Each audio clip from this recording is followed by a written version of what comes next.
This is the Sabbath School lesson for the second quarter, 2021.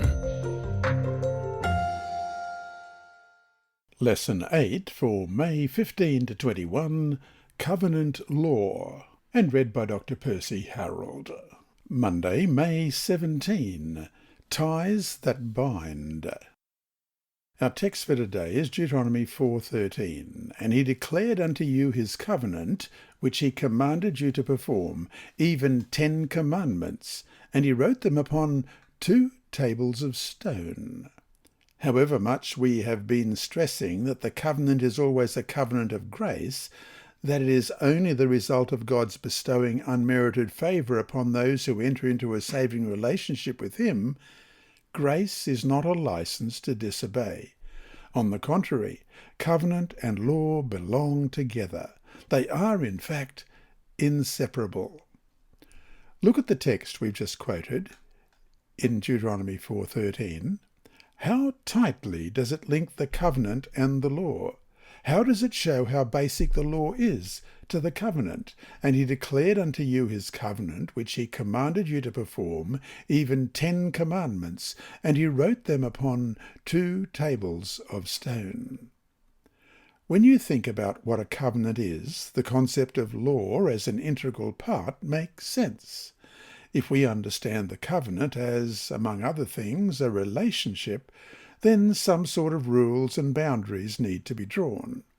How long would a marriage or a friendship or a business partnership last if there were no boundaries or rules, either specifically expressed or tacitly understood? The husband decides to take a girlfriend, or the friend decides to help himself to the other's wallet, or one business partner, without telling the other, invites another person to join their venture. These acts would be a violation of rules, laws, and principles. How long would these relationships last under such lawless circumstances? That is why there have to be boundaries, lines drawn, and rules established. Only through these can the relationship be maintained.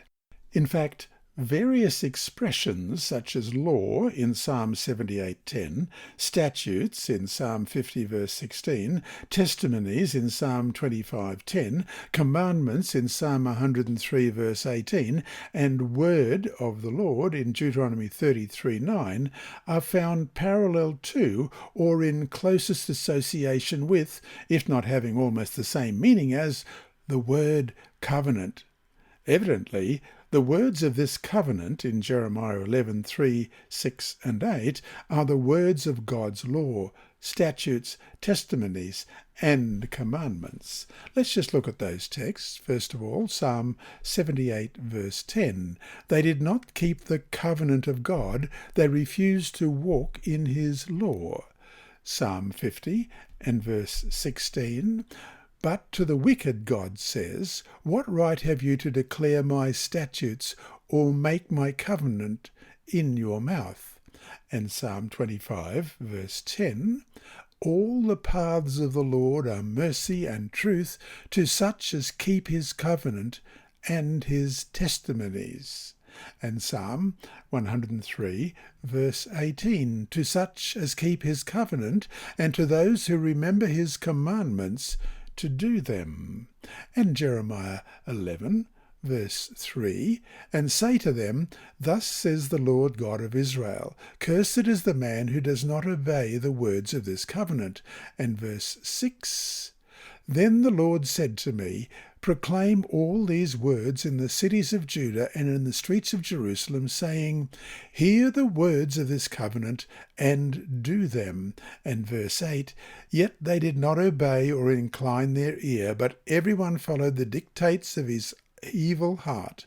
Therefore I will bring upon them all the words of this covenant which I commanded them to do, but which they have not done."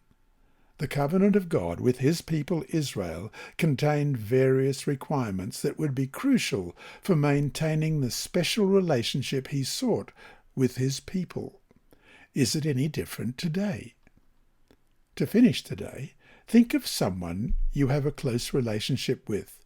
Now, imagine what would happen to that relationship if you didn't feel bound by any rules, norms, or laws, but believed you had total freedom to do whatever you wanted. Even if you say that you love this person, and that love alone will decide how you relate to him or her, why is there still a need for rules? Be prepared to discuss this.